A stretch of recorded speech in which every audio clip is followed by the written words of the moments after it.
El Ministerio de Cultura presenta Radio Ciudadanas, una franja de encuentro, análisis y opinión.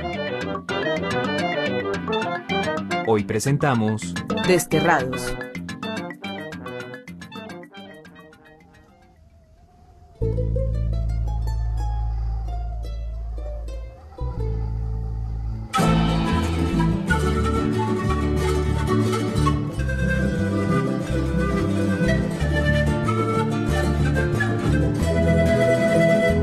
Uno siempre termina metido en un fuego de odios del que no hace parte. Si al menos hubieran oído a Álvaro. Siempre donde esté los voy a odiar. Dicen que el odio no lleva a ninguna parte y que lo que hace es envenenar la sangre. Pero ¿qué puedo hacer?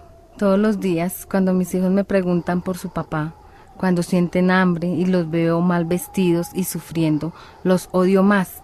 No le digo nada a los niños porque no quiero que se vuelvan vengativos y eso les destruya el alma. El pan que le falta a mis hijos alimenta mi odio. En Chaparral nunca se fue un hijo mío a dormir sin probar bocado. Allá nunca sentí yo ganas de morirme y acabar con todo. Es que nadie se imagina qué es dejar llorar a un hijo de hambre hasta que se canse, ni qué es tener que partir un pan de 200 entre 3. Definitivamente se le van acabando a uno los motivos para seguir dando lucha.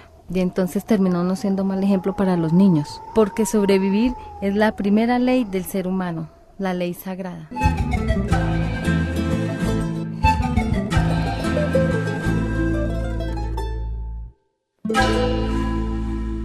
El tema para este programa es el fenómeno del desplazamiento. ¿Y qué puede ser mejor que aprovechar lo que está escrito en las crónicas de Alfredo Molano? Para los que no lo conocen, Molano es un hombre que estudió sociología y después se convirtió en escritor tanto de libros como de artículos para periódicos y revistas. Realizó la serie de televisión Travesías para audiovisuales y ha publicado alrededor de 15 libros que cuentan historias de la colonización y la violencia en Colombia. Entre los más famosos están Trochas y Fusiles, Los años del tropel, Selva adentro, pero hoy vamos a hablar de un solo libro, de Desterrados, porque es un libro que trabaja el tema del desplazamiento, no visto desde la academia ni desde las estadísticas, sino desde sus víctimas. Son crónicas de las personas que han tenido que dejar sus tierras y sus vidas por culpa del desplazamiento. Aunque a Molano el término desplazamiento la verdad no le dice mucho. El desplazamiento es un término como físico, es una cosa que va de un lado a otro, y punto, ¿no? Ahí no hay ninguna carga. La gente es desplazada, es decir, cambia de lugar, cambia de sitio, cambia de trabajo, cambia de casa, cambia de ambiente, pero no da cuenta de la tragedia que hay detrás. Yo apelé al término desterrados porque en cierta medida la gente es desterrada en el sentido de que no solamente le quitan la tierra, sino le cortan sus raíces, la arrancan, son desterrados pero son también desarraigados. Ese es un proceso monstruoso que obliga a la gente a perder sus vínculos, sus relaciones, su historia, ¿no es cierto?, su territorio, su futuro. Es gente arrancada, digamos, a la fuerza, ¿no?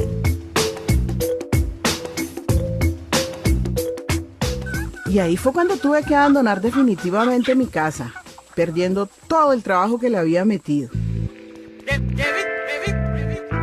Me pasé al centro de apartado donde una amiga, le dejé las llaves a una vecina a ver si la podía arrendar. Comprendí que la situación se había puesto grave. Y no era solo mi caso, sino el caso de mucha gente. Es que el barrio Policarpa era un barrio de obreros, de personas de trabajo, y poco a poco se fue quedando desocupado. La estampida fue una realidad que a todos nos dolía. No podíamos entender de quiénes éramos enemigos, habiendo vivido sin robar ni matar. No podíamos entender por qué y para qué nos tenían tan arrinconados.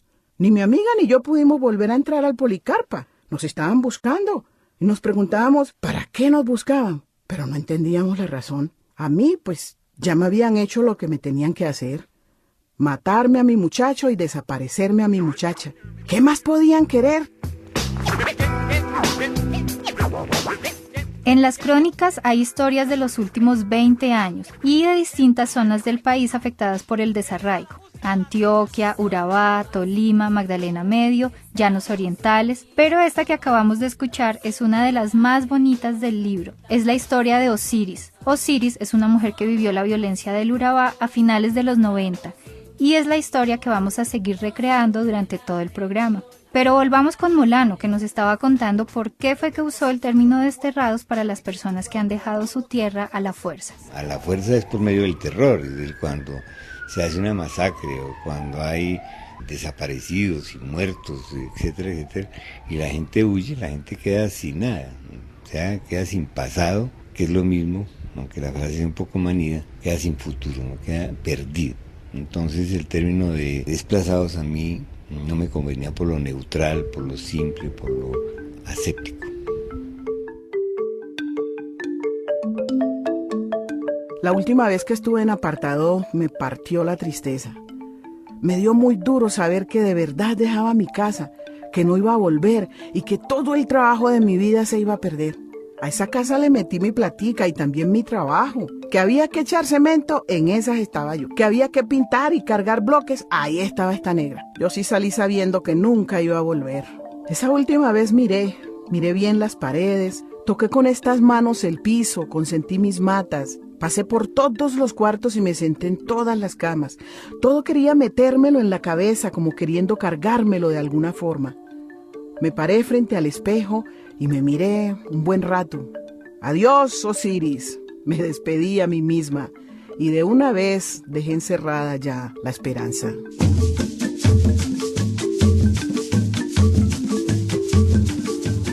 Porque la historia de Colombia, en una cierta dimensión, es una historia territorial. Eso significa que es una historia que tiene que ver con la tierra. Y el desarrollo económico y, digamos, el sistema político tiene que ver con un proceso de concentración de tierras y de latifundización, si quieres. Y ese proceso de concentración de tierras y latifundización es un proceso permanente de desplazamiento de la gente que ha abierto la tierra, que la ha trabajado inicialmente y que luego de una u otra manera termina en manos de un comerciante, de un transportador, de un terrateniente.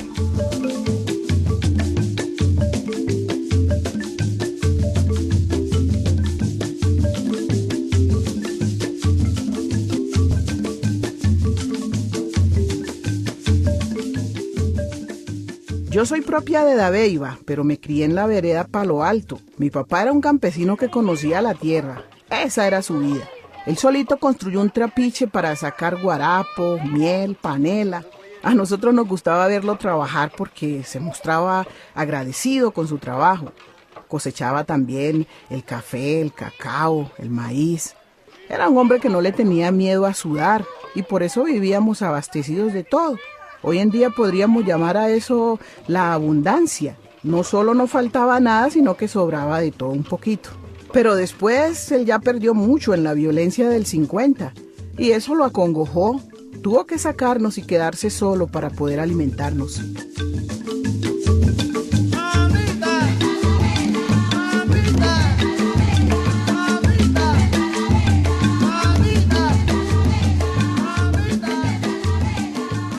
Todas las violencias, todas las guerras civiles del siglo XIX, la violencia de los años 50, lo que estamos viviendo, todo tiene una expresión en el desplazamiento, todo conduce al desplazamiento. El objeto de las guerras era desplazar a la gente, el objeto de la violencia, en última instancia, ¿no es cierto?, tiene como función desplazar a la gente, para quedarse con lo que la gente tiene, es sencillo. Es increíblemente sencillo, ¿no es cierto?, uno no lo ve, pero la gente la desplazan es para quitar lo que tiene. Al final perdió también la tierra. Lo boletearon y le tocó alquilarse en tierras ajenas allá en Apartadó. Hasta ese entonces habíamos vivido muy bueno, pero ahí ya empezó a fallar todo. Mi papá no podía vender sino un jornal diario y al precio que quisieran los señores hacendados. Y no contentos con esa humillación, uno debía vivir hasta agradecidos y demostrarlo. De tanto trabajo y tanta tristeza como se vivía, el viejo se fue enfermando poco a poco. Porque la lógica general es que solamente quitándole la tierra, quitándole el medio, el instrumento de trabajo a la gente se ve obligada a trabajar en otra tierra. Entonces a la gente se le quita la tierra para obligarla a trabajar en la tierra del patrón. Y además, porque esa tierra se vuelve tierra del patrón. Es un viejo sistema conocido no solamente en Colombia, sino en todo el mundo. Por las noches tratando de acostumbrarme al frío y a esta situación tan triste en que vivo con mis hijos. Me consuela acordarme de los momentos buenos que tuve allá en mi vida. En mi casa tenía muchas cosas, un chifonier, un televisor, una mecedora, unos paisajes y hasta una imagen del Sagrado Corazón. Antes de salir de apartado, siempre me las ingenié para entrar al Policarpa y darle una vueltica a lo mío. Ya no vivía ahí, pero quería mi casa y mis cositas. Bregaba para tratar que el orden no se perdiera. Trapeaba, sacudía, volvía a poner las cosas en su sitio y me salía otra vez para el centro. A dos amigos que se amaron con el alma, En las noches, me acuerdo, me sentaba en el patio de mi casa, en una banca, a oír música y a mirar el cielo oscuro con las estrellas. Tenía ahí mis sillas, no eran muebles de valor, pero por lo menos podía llegar el que quisiera y sentarse ahí a fresquear el rato con uno. Se sentía la paz. Ahora, de la gente desterrada, yo creo que lo que, como todo desterrado, como todo emigrante, hay una nostalgia por esos lazos amorosos y esos lazos familiares y esos lazos de vecindario que la gente se ve obligada a abandonar, porque además la desplazan para eso, para que rompa esos vínculos, para que no se pueda defender detrás de ellos, porque esos vínculos sociales son los que permiten, digamos, la resistencia. A la gente le rompen eso para que no resista. Y el mayor peso, en el sentido de dolor que lleva la gente, es en el rompimiento de esos lazos. Por eso evocan siempre, por ejemplo, los vecinos cuando nos reuníamos, la familia cuando se veían, los caminos cuando caminábamos. Hay una melancolía y una nostalgia del nosotros que se rompió, que me parece que es determinante en el cuento del desplazado.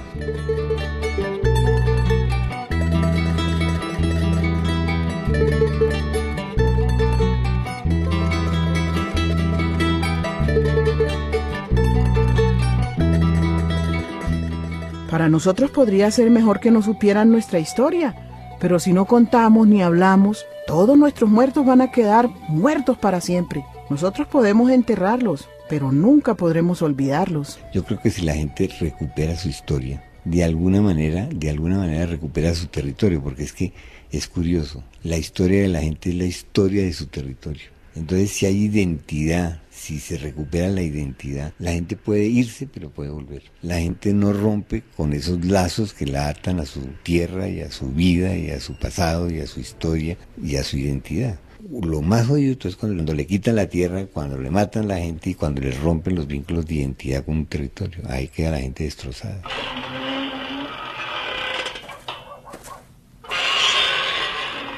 Todo sucedió al mismo tiempo.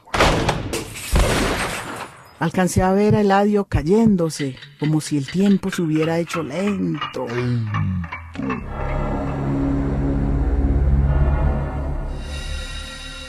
Se me fue el mundo detrás de él. Quedé sorda y quedé muda. Solo miraba que él caía, hasta que cayó, así como se cae un árbol grande cuando lo tumban.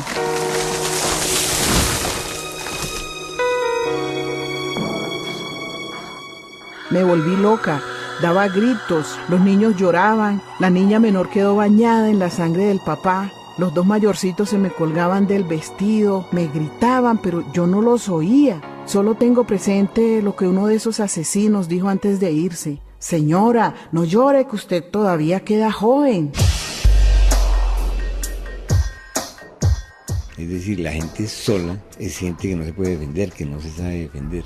Y finalmente es el miedo lo que está, digamos, primando allí. Cuando la gente le rompen sus relaciones, la gente queda sola y naturalmente se la rompen por medio del terror. El terror tiene la función de romper esos vínculos. Por eso siempre hay ese elemento del terror en medio de todo lo que ellos cuentan, porque es la evocación de la sensación más inmediata que sintieron en el momento en que los obligan a irse y que los obligan a estar en sitios donde ellos no existían antes, donde ellos no conocen ni manejan, etcétera, y el miedo continúa allá. El miedo es un instrumento absolutamente demoníaco, ¿no es cierto? Y con mucho trabajo ellos reconstruyen esas relaciones con vecinos, digamos, en un barrio a donde llegan, y allí se va de alguna manera aplacando ese miedo, siempre y cuando exista ese sostén que para ellos significan las relaciones.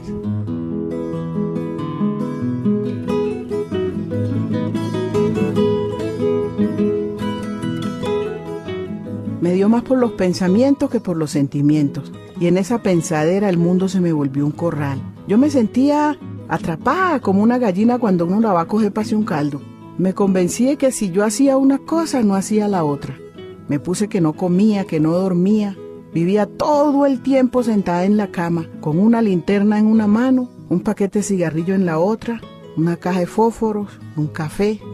Y eso era tome tinto, fume y llore. Cuando cumplió 3 meses de muerto, seguía yo en la misma cosa. Ya era mero hueso. Iba a coger cualquier pocillo y la mano me temblaba. Desatendía a los muchachos, ya no podía ni siquiera ver por mí misma. Los vecinos eran los que veían por nosotros. Nos llevaban algo para preparar y Blanca me daba la comida. Ay, las mujeres siempre son las protagonistas de estas historias, porque siempre son ellas las que le cuentan el rollo a Molano. En cada una de las 8 crónicas que conforman el libro, la protagonista siempre es una mujer. Pero hay una cosa cierta, o hay 2 cosas ciertas. Primero, la mujer es mucho mejor narradora que el hombre, ¿no? Cuando la mujer saca el corazón y lo pone en la mano, la mujer habla con una belleza y una profundidad y una sencillez, con unos matices muy emocionales, ¿no? Emotivos. Entonces la mujer en general cuenta mejor que el hombre, que es más brusco, que es más tosco, que es más huidizo, si quieres. Me le recosté al lado en medio de esa sangría, pero no quise llorar para que él no supiera que se estaba muriendo. Salí de la casa y me senté en la carretera a gritar, a oírme unos gritos terribles. Quise salir corriendo, pero no me atrevía a dejar a esos 2 muertos allá. Tampoco me atrevía a volver otra vez a la cocina a verles esos ojos fríos. No sabía qué hacer ni a quién llamar. Todo quedó quieto. Comenzó a caer un serenito. Todo se quedó callado. Todo se volvió pasado. Y en segundo lugar, la mujer ha sufrido más el desplazamiento que el hombre, o el destierro. Porque la mujer carga con los hijos, carga con la responsabilidad de la comida, de alguna manera, carga con las maletas, carga con... El hombre finalmente carga con el machete para defenderse, y para defender la familia y para abrir nuevas tierras. Pero la mujer lleva una carga mucho más pesada y de alguna manera, inconsciente en mi caso, es un reconocimiento de ese sufrimiento mayor de la mujer. Yo alimentaba a Carmen, a la menorcita, pero mis pechos estaban tan secos y tan achilados que la niñita parecía morirse conmigo. Es que no producía alimento para esa criatura. Entonces decidí poner de mi parte y empecé a cuidarme para poder criar a mis hijos. Ellos me sacaron de ese agujero donde Eladio me dejó. Comencé a rebuscarme para no dejarnos llevar por la corriente. Es que uno a veces como que se acostumbra a la pena y le toma gusto al llanto. Eso es lo peor. Me duele el alma y al esperar mis ojos están cansados, ay de llorar. Mi enredo tiene mis manos, siempre nace el corazón. Mil heridas tiene el alma solo por una razón. El dolor de los campesinos y colonos, sus heridas del alma, sus soledades y sus pérdidas son muy grandes, pero también en la mayoría de los casos son historias anónimas. La única manera que tenemos de mantener en la memoria estos dolores de país es conociendo la historia de las víctimas. Todos están cansados de tanto y tanto llorar. Para Molano ha sido siempre muy importante llevarle a la gente la palabra de los colonos y no hacer lo contrario, que es llevarle a los colonos la palabra de la academia, que es lo que muchos sociólogos harían. Molano le ha apostado a trabajar sobre estos dolores y le ha apostado a sentirlos y a compartirlos con todos nosotros. Yo me pongo del lado de la gente, ese es el problema. Y eso para mí ha tenido consecuencias muy graves.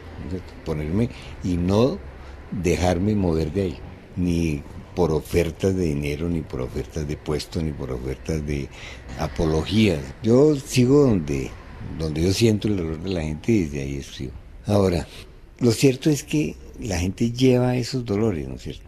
La gente lleva esos dolores y uno los siente. Y uno puede falsificarlos y quizás para no sentirlos uno mismo, pero cuando uno los escribe los vuelve a vivir, y yo creo que es justo hacerlo, es justo ponerse en los zapatos de la gente, es justo sentir sus dolores y es justo reproducirlos por medio de la escritura. Pongan cuidado, señores, que en la puerta de la iglesia le entregan a su hijo muerto. Después que murió mi hijo Jaime y que desaparecieron a mi niña, se me terminó todo a mí. Llevo la vida, pero no la vivo. Me volví vieja en una madrugada y madre de 2 muertos asesinados. En mi soledad estaba sola. La gente del barrio se empezó a perder. Se iban al trabajo y no regresaban a la casa. Aparecían por ahí a los 2 o 3 días con moscas en la boca. Cuando se decía, anoche vimos tanta gente que pasaba por tal calle con las caras tapadas, al otro día aparecían los muertos o desaparecían los vivos. Nadie tenía la certeza de amanecer. Del Hijo de Dios y María. No necesitamos ser grandes pensadores con título de doctorado para recuperar nuestra historia, no. Estas historias de destierro, estas memorias del desarraigo están hechas a partir de la experiencia de la gente y asimismo podríamos todos rescatar montones de historias que nos permitan entender cosas que pasan en el país, en la ciudad, en el pueblo, en la vereda. Todos podemos hacer un poco de historia. Hay una historia que nadie se la lee. Es decir, cuando uno hace historia, digamos, sobre un proceso, vamos a decir, sobre la guerra civil del 75, ¿no? Una cosa muy intelectual, muy complicada. Eso, yo creo que el mundo, el lector es reducidísimo, el mundo lector es reducidísimo. Pero sí hay temas que, digamos, con el lenguaje y con la vida de la gente, directo con lo que le está pasando, yo creo que sí hay lectores, sí hay público, porque hay una cierta identidad con eso. A mí en muchas zonas, y no me pasa solamente en Bogotá, sino en zonas campesinas que la gente me reconoce. Para mí, además, más allá de la satisfacción narcisística que eso tiene, hay una sensación de que, bueno, es decir, no hago en balde lo que hago. Entonces, a alguien le llega. O sea, no he perdido mi tiempo, si quieren. Uno no puede decir de esta agua no beberé, porque más rápido se la toma. Pero yo por allá no vuelvo. No voy a volver a donde la gente ya no se muere de enfermedad. Cuando uno llama a veces, nunca le dicen que le cayó un mal a fulano o a sutano, sino que lo mataron. Se nos ha ido calmando el miedo aquí en Bogotá, pero las mujeres que iban a la picota nos dijeron que ya les habían avisado que a todas las tenían grabadas en un tal video, que por ahí era que nos iban a ubicar a todas. Yo no corro más. Pase lo que pase, ya no puedo más. Será quedarme aquí, a ver si de verdad también vienen aquí y nos encuentran. Dios verá qué hace con nosotros. Que alguien me diga si ha visto a mi hijo. El miedo es un sentimiento que atraviesa todas las historias de este libro. Como decía antes Molano, a la gente no se le desplaza simplemente, sino que se le obliga a huir a través del miedo y del terror. El miedo desmoraliza y hace que la gente termine obedeciendo a uno o a otro grupo o que al final tenga que salir corriendo. El miedo es lo único que carga el desterrado después de haber dejado su comunidad, perdido sus vínculos sociales, veredales y familiares, su cultura, sus sueños, todo. Hay algo que me da la gente en la que yo me identifico, que yo puedo sentir, que yo puedo vivir, que es como una trinchera de defensa contra el miedo, ¿no? A pesar de que me estén hablando del miedo, mucho de solidaridad que se crea en el vínculo de la conversación con la gente, y si es una conversación intensa y es una conversación profunda, uno puede sentir el miedo que ella siente, pero uno no siente miedo a expresarlo. Cuando yo lo escribo, yo me siento con la obligación de hacerlo, ¿no? Una obligación moral con la gente de hacerlo y con una obligación también contra mi silencio. Cuando contamos una historia, ya sea en radio, en un texto o en una imagen, no estamos solo repitiendo como loros lo que nos están diciendo. Lo importante de contar una historia es que nos conmueva, que nos genere sensaciones, y a eso nos han llevado estas crónicas de Molano, a meternos en los zapatos de cada personaje. Lo que pasa es que Yo no puedo trabajar en lo que hago, llámese relato, llámese narración, lo que usted quiera, sino con los sentimientos de la gente, ¿no? Por ejemplo, para mí describir un paisaje es casi imposible, ¿no? El arrebol colorado, la montaña grande, la no sé qué, el agua sonora, a mí eso se me hacen lugares comunes que no, salvo que una persona lo diga, ¿no? Entonces ahí hay un sabor especial que yo recojo, o para decirlo de otra manera, yo trabajo con las sensaciones de la gente. Por eso yo necesito verla, necesito sentirla cerca, ¿no es cierto? Necesito sentir cómo suda, cómo habla, cómo casi tocarla, ¿no es cierto? Y eso es lo que me acerca al sentimiento de la gente. Cogieron los cadáveres y los alzaron y los botaron como reses muertas en el platón de esa volqueta. Nosotros, los que quedamos vivos, también nos encaramamos ahí. El hijo volvió a acostarse en el suelo del carro y se fue todo el viaje abrazado al papá, diciéndole cosas en el oído. Yo no me sentí autorizada para decirle que no le dijera más nada, que el papá ya estaba muerto. Arrurú, mi niño, arrurú, mi amor, duérmase la prenda de mi corazón. Hay otros países donde eso es menos grave, no es menos grave que en Colombia, el desempleo. Por ejemplo, yo acabo de venir de un viaje largo por toda América Latina y no hay desplazados como los vemos aquí, es decir, hay migración hacia las ciudades, ¿no? Que es una forma de desplazamiento, pero esa barbaridad que vemos aquí no existe, ¿no? Y te estoy hablando de países más pobres como Bolivia o como el mismo Perú, no hay ese desplazamiento de la gente. Y yo creo que el secreto no está en el desarrollo económico, sino está más bien en la democratización del país. En la medida en que la gente pueda participar más políticamente, tiene más medios para defenderse de los abusos del desarrollo económico. Pero mientras no haya eso, pues la gente estará sumida pues en su tragedia y la respuesta siempre será violenta. Ay, ay, ay, ay, ay. Lo que pasa es que en la historia de Colombia siempre ha habido desplazamientos, hay olas de desplazamiento. El desplazamiento no es solamente la violencia, la misma mecánica económica desplaza gente cuando se privatiza una empresa, se desplaza gente cuando hay concentración económica, no necesariamente en el campo, también en las empresas. Lo cierto es que en Colombia hoy día hay gran desarrollo económico y hay gran desempleo al mismo tiempo, eso no se resuelve por esa vía. Entonces siempre habrá, digamos, no siempre, pero hay olas de desplazamiento como que parecería fuera una parte esencial de la vida, de la estructura económica y de la estructura política del país. Me pregunta si hay remedio para eso. Sí, yo creo que si hubiera una reestructuración política y económica, creo que eso podría comenzar a ser amortiguado. Eso es lo que hay. Agradecemos a Alfredo Molano por compartir un poco de sus historias y su dolor con nosotros. Agradecemos también a Úrsula Mera Lozano por hacer la voz de Osiris, el personaje de la crónica.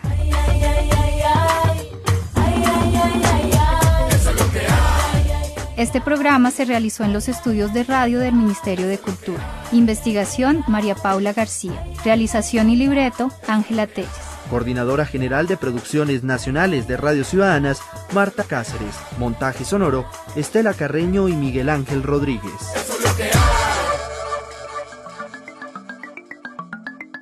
Este programa fue producido por el Ministerio de Cultura con el apoyo de la Agencia Presidencial para la Acción Social y la Cooperación Internacional y del Gobierno de Estados Unidos a través de su Agencia para el Desarrollo Internacional, USAID.